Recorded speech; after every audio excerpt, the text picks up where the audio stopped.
ये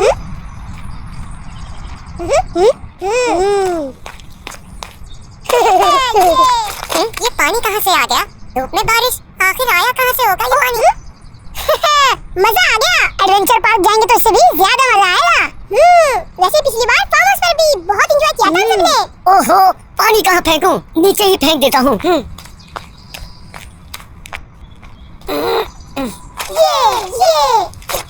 ये पानी कहाँ से आया?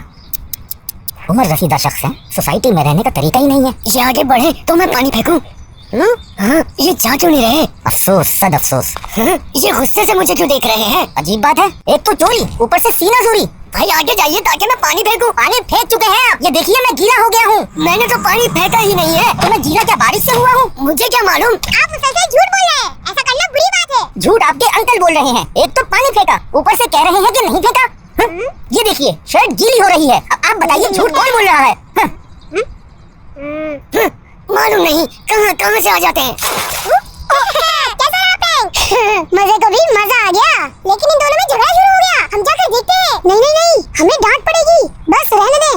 आप अब फरमान के साथ नहीं खेलिएगा। सोसाइटी में रहने की तमीज तक नहीं। मेरे ऊपर पानी फेंक दिया और माजरत करने के बजाय कह रहे हैं कि मैंने नहीं फेंका। क्या फरमान ने भी आपसे बदतमीजी की है? हाँ, जैसे बड़े होंगे वैसे ही छोटे होंगे। फरमान, ये आपके दोस्त नौमान के वालिद थे ना? इनका ये हाल है तो बच्चों का क्या हाल होगा? उस बच्चे के साथ बिल्कुल नहीं रहना अब। क्या मामला है? मालूम नहीं। इस्लाम अपने मानने वालों को दूसरों के हुकूक और सोशल मैनर्स की तालीम देता है। बदगुमानी ये एक तरह की नेगेटिव थिंकिंग है। इसकी वजह से दूसरों के हुकूक जाया हो जाते हैं और बदगुमानी सोशल मैनर्स के भी खिलाफ है। अल्लाह के नबी सल्लल्लाहु अलैहि वसल्लम ने फरमाया, अपने आप को बदगुमानी से बचाओ कि बदगुमानी बदतरीन झूठ है। इसीलिए हमें बदगुमानी से बचना चाहिए। आमीन बिजाहिन नबीजिल अमीन सल्लल्लाहु अलैहि वसहबिही वसल्लम। आप दोनों क्यों नाराज हैं? ये तो आप इनसे पूछें। क्यों? आपके बाबा ने कुछ नहीं किया। आपके अंकल ने पानी फेंका और फिर साफ मुकर गए। आपके बाबा को लड़ने का शौक था, वो उन्होंने पूरा किया। बड़े तो बड़े, आपको तो कम से कम बड़ों का अदब करना चाहिए था। सच कह रहे थे अंकल, आप अपने वालिद ही की तरह हैं और आप अपने अंकल की तरह। मुझे तो मेरे बाबा ने आपके साथ खेलने से भी मना किया है। मुझे भी मेरे अंकल ने आपके साथ दोस्ती से मना किया है। ये आप दोनों किस तरह बात कर रहे हैं? अल्लाह के नबी सल्लल्लाहु तआला अलैहि वसल्लम ने फरमाया, लैसा मिन्ना मन लम यरहम सगीरा व यारिफ शरफा कबीरना। यानी जो हमारे छोटों पर रहम न करे और हमारे बड़ों की इज्जत न पहचाने, वो हम में से नहीं। ये तो मसला बढ़ता जा रहा है। और करें प्रैंक। मुझे आपसे दोस्ती ही नहीं रखनी। मुझे भी कोई शौक नहीं है आपसे दोस्ती का।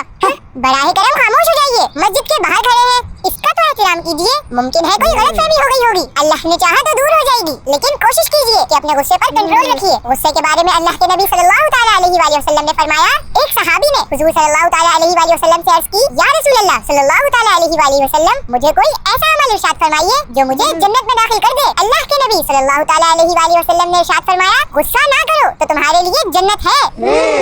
इतनी अच्छी दोस्ती थी, न जाने किसकी नजर लग गई। अब तो हम एडवेंचर पार्क भी नहीं जा सकेंगे। अल्लाह ने चाहा तो सब बेहतर हो जाएगा। ये हमारे प्रैंक की वजह से सोसाइटी का माहौल खराब हो गया। हमारे दोस्त भी आपस में लड़ गए। हाँ, हुआ तो बहुत बुरा है इस प्रैंक की वजह से। हमें प्रैंक नहीं करना चाहिए था। जी हाँ, बिल्कुल। इस प्रैंक की वजह से नुमान भाई के वालिद और बाबू अंकल के दरमियान झगड़ा हुआ। दोनों में नफरत पैदा हुई। प्रैंक के बहुत सारे नुकसानात हैं, लेकिन और लोग भी तो बना ही रहे होते हैं ना। जरूरी तो नहीं कि जो लोग करें वही हम करें। ये प्रैंक करना दुरुस्त है भी या नहीं? गुलाम रसूल भाई से रहनुमाई लेनी चाहिए। जी हाँ, बिल्कुल। गुलाम रसूल भाई के पास ही चलते हैं। आप कीजिए ना। क्या बात है? बात कीजिए। बात ये है कि बबलू भाई आप बताइए। वो गुलाम रसूल भाई, हुआ ये कि हमसे गलती हो गई। हम प्रैंक कर रहे थे। ये पानी कहाँ से आया? भाई आगे जाइए ताकि मैं पानी फेंकूं। पानी फेंक चुके हैं आप। ये देखिए मैं गीला हो गया हूँ। आप बताइए हमें क्या करना चाहिए? आपने ये प्रैंक किया ही क्यों? किस कदर बुरी बात है दूसरों को तकलीफ देना। क्या आपने वो हदीस नहीं सुनी? मुसलमान वो है जिसकी जुबान और हाथ से दूसरे मुसलमान महफूज हो।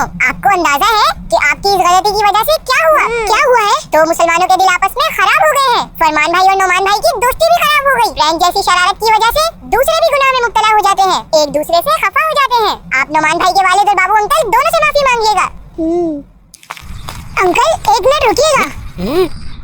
अंकल, जो पानी उस दिन आप पर गिरा था वो बाबू अंकल ने नहीं, हमने गिराया था। है? लेकिन आपने ये कैसे किया? वहाँ आप तो मौजूद नहीं थे। ये पानी कहाँ से आया? भाई आगे जाइए ताकि मैं पानी फेंकूं। पानी फेंक चुके हैं आप। ये देखिए मैं गीला हो गया हूँ। मैंने तो पानी फेंका ही नहीं है। तो मैं गीला क्या बारिश से हुआ हूँ? आप मुसलसल झूठ बोल रहे हैं। झूठ आपके अंकल बोल रहे हैं। एक तो पानी फेंका, ऊपर से कह रहे हैं कि नहीं फेंका। ये देखिए शर्ट गीली हो रही है। अब आप बताइए झूठ कौन बोल रहा है?